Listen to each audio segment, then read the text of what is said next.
사과의 말씀을 전사들이 전 지식인이나 대학 교수라고는 도저히 믿기지 않는 수준입니다. 너무나도 거칠고 품위가 없고 그리고 분노에 차 있고 정신 상태를 노멀하다고 보지 않습니다. 학자의 언어와 공직자의 언어가 다르다라고 아까 답변을 하시대요. 학자가 정치를 바라보는 시선 자체가 너무 좁았다고 생각합니다. 이게 핵심을 잘못 짚으신 것 같은데 페이스북을 지웠다의 문제가 아니라 많은 자극이 있을 수 있어요. 근데 그 인내심을 발휘를 못하고 반응을 그렇게 즉각적으로 해버린다 그러면 이것은 국정 전반에 영향을 미치는 겁니다. 그래서 국민들이 보고 계시니까 후보자께서 일어서서 한번 사과의 말씀을 한번 해주시기 바랍니다. SNS상의 부적절한 표현에 대해서는 깊이 반성하고 있고 다시 한번 사과의 말씀을 드립니다. 권하 선생님, 네. 제가 중학교 때 뒤에서 좀 떠들고 선생님 말씀 안 들었더니 제 담임 선생님이 김진! 이제 반장이었거든요. 반장이 떠들어 나가서 뒤에 서 있어! 라고 했었거든요. 마치 그 장면이 떠올랐는데 추미애 대표가 김현철 장관을 불러 이렇게 세웠어요. 후보. 김현철 후보를 불러 이렇게 세웠어요. 저 표정이 참 묘했는데 이민희 네. 전문가시니까 어떻게 분석하십니까? 제 관점에서만 설명을 드리면은 똑같은 시선이고 응시인데 심리는 완전히 달랐어요. 그래요? 예, 같이 이제 바라보는데 김 후보 같은 경우는 공포를 느끼고 있었고 공포를 느꼈다. 네, 약간의 공포. 그래서 몸도 흔들리고 기존의 다른 의원을 대하는 태도와 좀 많이 다른 거 아마 눈도 좀 더 느끼셨을 많이 거예요. 깜빡인 네. 것 같아요. 그리고 추 대표 같은 경우는 약간 적의를 느끼고 있는 것 같습니다. 예. 예, 응시한다라는 것의 그 심리적인 것은요, 되게 적극적인 감정을 나타냅니다. 사랑할 때도 사실은 서로 응시를 하는 거랑 예. 같은데요. 적의를 느끼거나 공포를 느낄 때도 저렇게 시선을 함께 바라보게 됩니다. 뭔가 지금 좀 날카롭고 예. 화가 난 듯한 그런 표정이세요? 그렇죠. 이제 추미애 대표 같은 경우는 사실은 웃을 수도 울 수도 없는 상황이기 때문에 좀비라고 했는데 거기 그렇죠. 거기다 대고 어떻게 해요? 지금 아주 표정 관리를 아주 잘하고 있지만 예. 그 적의가 나타나고 있다. 김현철 후보자의 이 표정은 어떻습니까?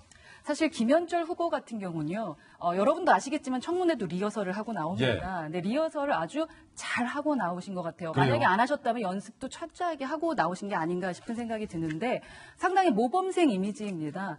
방문증도 아주 똑바로 달았고요. 예. 기본적으로 그 셔츠라던가 모든 것들을 똑바로 하셨고 사실은 내가 거짓말을 시키거나 당황을 하게 되면요, 내 몸이 나를 지금 보호하기 위해서 자꾸 만지게 됩니다. 예. 그렇기 때문에 저희도 리허설을 할 때 꼭 손을 모아서 앞에 올려놓으라고 하는데 저 자세에서 벗어나질 않더라고요. 예. 그래서 리허설 한 대로 상당히 잘하고 있구나라는 생각은 들었습니다만 얼어붙었다. 그렇죠.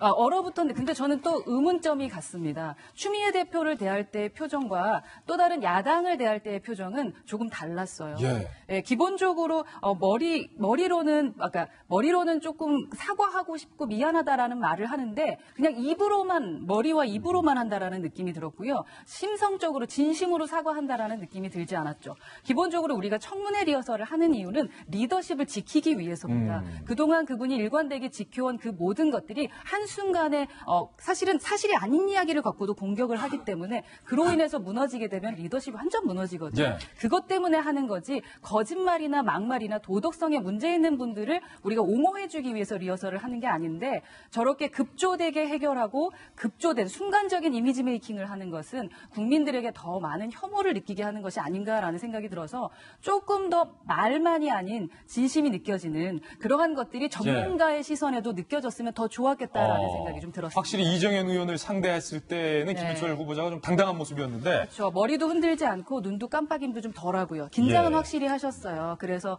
눈 깜빡이고 이런 것들은 있었는데 추 대표를 대할 때의 표정과는 아주 다릅니다. 아주 달랐다. 무섭겠죠. 대표가 화나지 않겠죠. 이제 문제는 이 김현철 후보자를 과연 국회에서 통과시킬 것인가 이게 문제가 남았는데 박정호 대변인 이거 어떻게 전망하십니까?